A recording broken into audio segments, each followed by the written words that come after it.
so we have an urgent breaking news coming out. Do me a favor and share this video. Once again, thank you so much for your support. California Governor Gavin Newsom warns the nation that U.S. Commander-in-Chief is destroying the sleeping giant democracy and calls for rebellion against the Commander-in-Chief. Are you serious?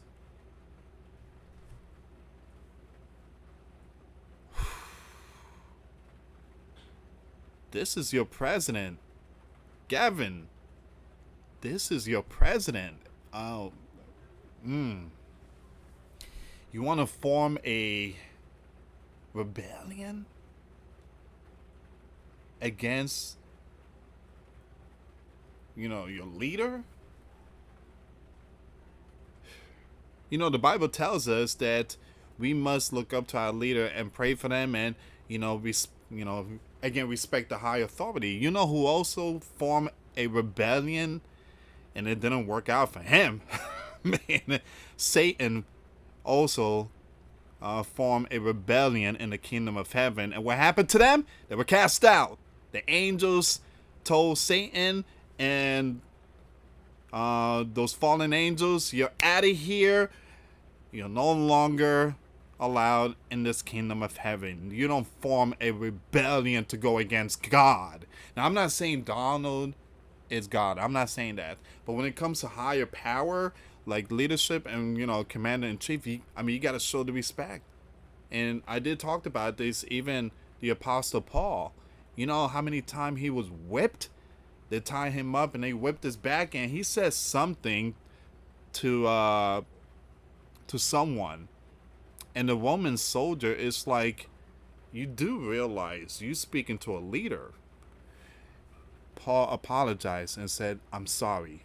I was not aware. And it teaches us that, yes, sometimes we can have those leaders, good leaders, bad leaders, but we have to respect and we have to, respect our leader.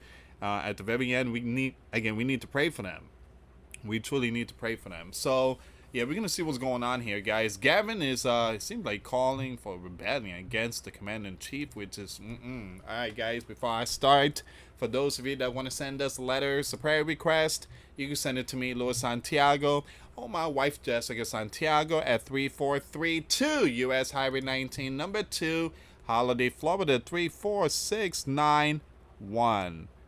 All right, let's see what's going on here, guys. Thank you so much for the birthday wishes. And again, my birthday is on June 25th, but like I said, I'm gonna take it a little early.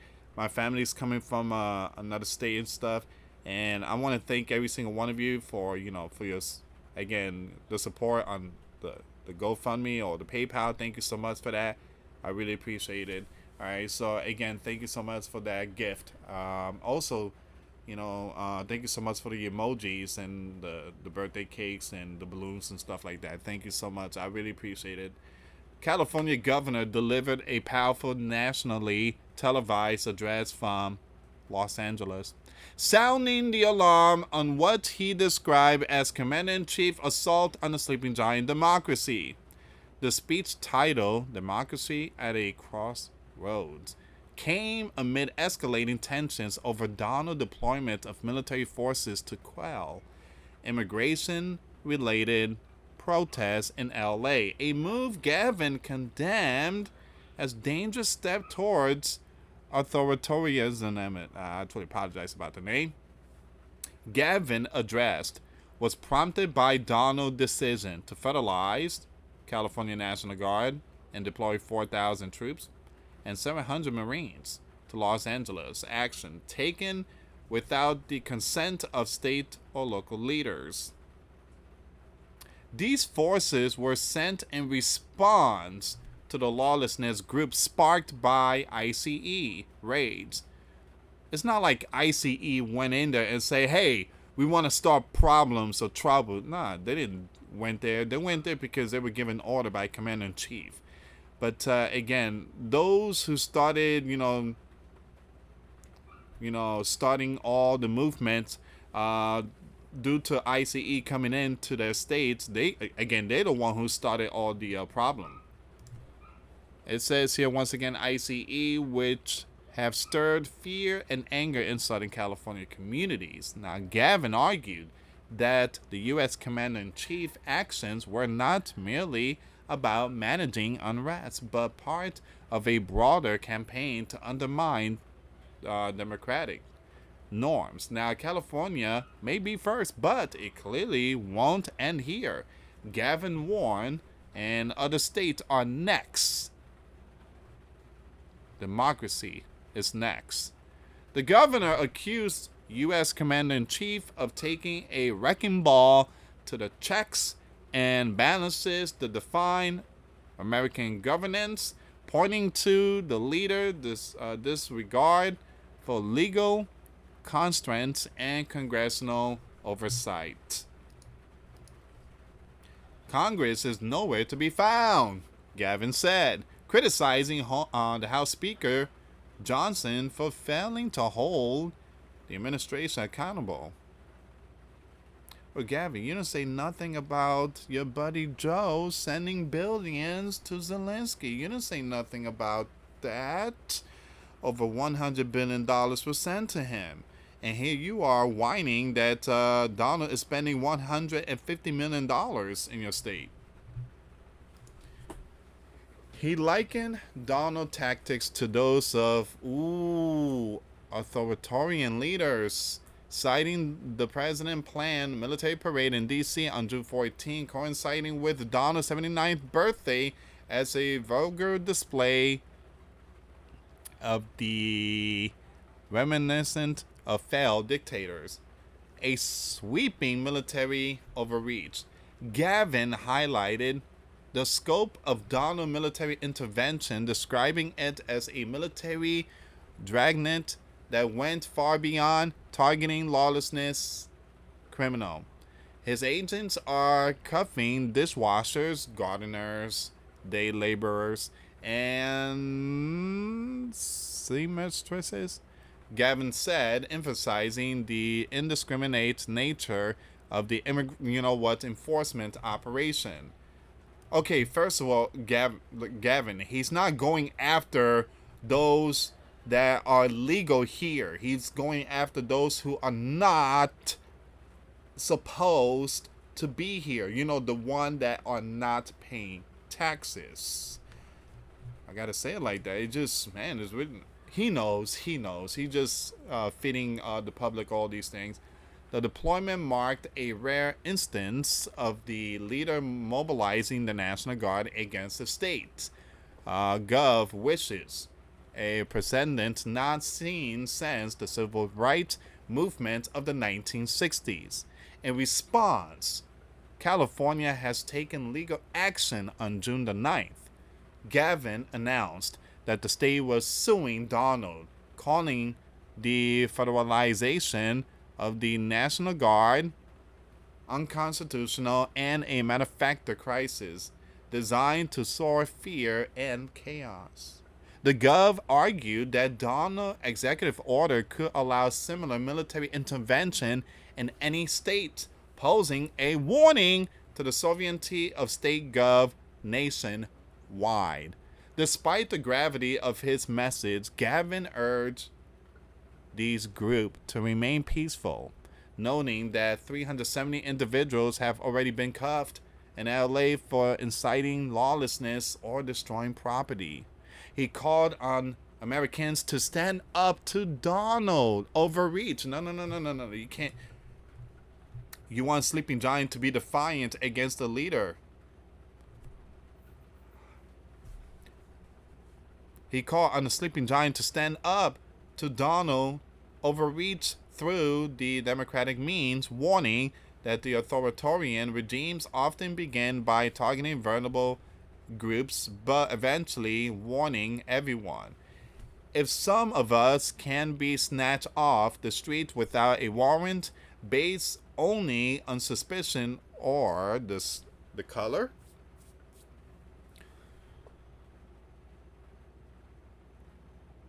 give me a second here, then none of us are safe. Again, guys, please try not to listen to stuff like that. That's how they do it. They talk about the color of us, and that's how they do stuff. They know what triggers the population. The speech was a departure for Gavin, who has dyslexia and typically avoids teleprompter driven addresses. However, the urgency of the moment compelled him to use every available platform to rally public opposition to Donald claims or action, excuse me. The address aired on national networks and despite minor audio issues was shared widely on Gavin social media accounts. So there was an audio issue. There was, but give me a second here. I want to show you something really quick here. Once again, please share the video.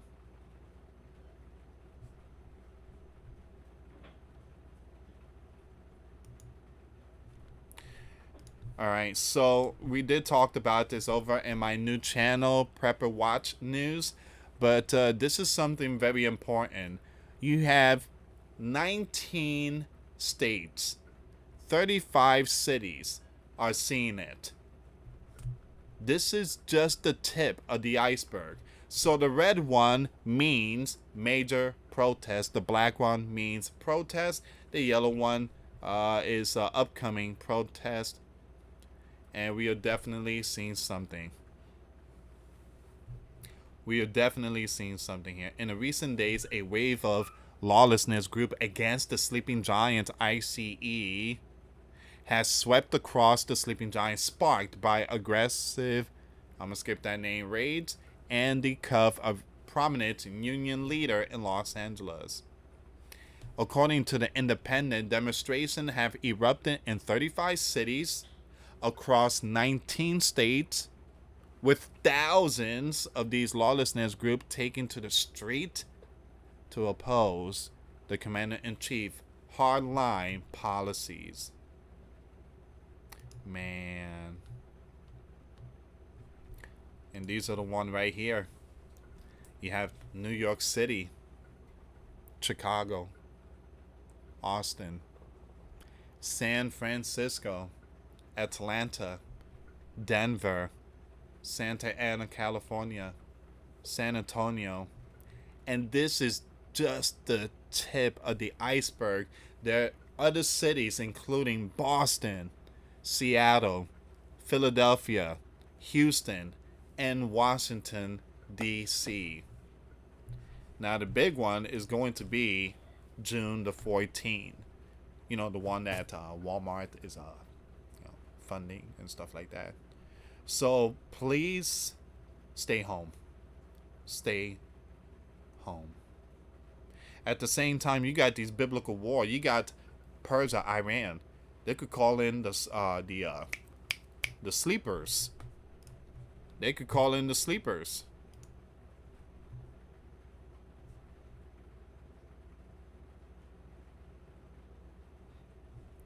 Look at this. We just got breaking news here. It just came out.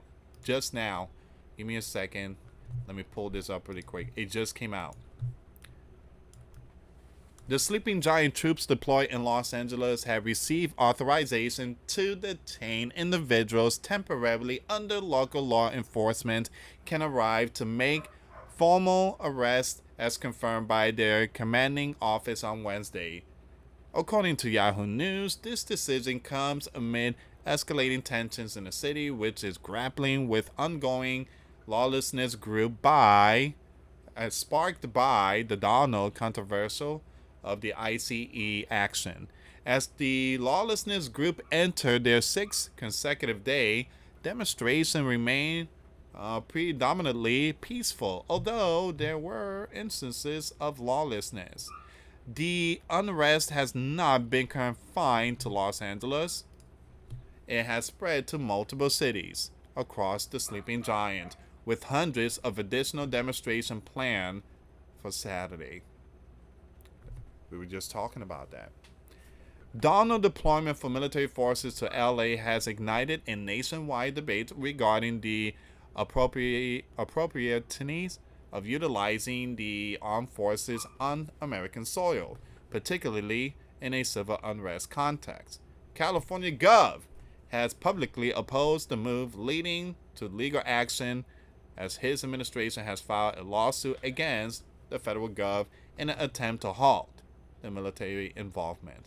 Military officials have indicated that the Marines and National Guard units may be called upon to safeguard federal personnel and property amid the immigrant raids and associated protests. The U.S. Commander-in-Chief is pursuing a long-standing campaign promise to enforce stricter deportation policy, employing militarized tactics that critics argue are reminiscent of authoritarian regime and counterproductive to the principle of democracy. During the appearances at the JFK Center for Performing Arts, U.S. Commander-in-Chief claimed, if I didn't act quickly on that, Los Angeles will be, to the ground right now, framing his decision as a necessary and rapid response to a purported crisis. U.S. Army Major General Scott, who oversees the troops on the ground, clarified to reporters that while the deployed forces include approximately 700 Marines and 4,000 National Guard personnel, their role is limited to temporarily detaining individuals rather than making cuffs. They do not conduct cuffs. Their mandate is strictly to detain individuals until local law enforcement arrive to manage the demonstrators, Sherman explained. So once again, Marines cannot just cuff. That's not their job. But they could hold these individuals until law enforcement comes. L.A. County Sheriff Robert has sought further clarification from military leadership regarding their operational parameters. At this juncture, my understanding is that the military does not possess the authority to cuff or detain individuals, Luna stated during a press conference. The central issue of the military involvement in pivotal to California lawsuit, which contends the deployment lacked adequate justification under the law, as no condition warranties such military actions, such as rebellion or imminent warning, have been established. The state is also pursuing a temporary restraining order aimed at preventing the National Guard and Marines from engaging in any activity related to civilian law enforcement. Well, all this don't need to happen, but you have Looney Tunes out there that's acting like animals. They're acting like animals. I mean, they're supposed to act like adults, but they're out there looking like Looney Tunes. But anyway, guys, this is where we are right now. This is a very important update. Leave comments down below. Things are still hitting the fan out there in multiple states. And I do have a live stream coming up. Very important information that's coming out. So I will keep you updated with all this news here, guys. Thank you so much for watching. Again, for those of you that want to send us letters or prayer requests, you can send it to me, US Santiago, or my wife, Jessica Santiago, at 3432 US Highway 19, number 2, Holiday, Florida, 34691. Once again, guys, $5 a month Patreon. We get you access to our live stream once a week. We talk about things that we cannot talk about on the platform. Also, I posted videos today. Those links will be in the comments box. Thank you so much for watching. God bless you all. Faith and trust in Jesus Christ. For He's the only way, the truth, and the life. No one gets to the Father except through Jesus. Thank you so much for watching. Till next time later. Peace.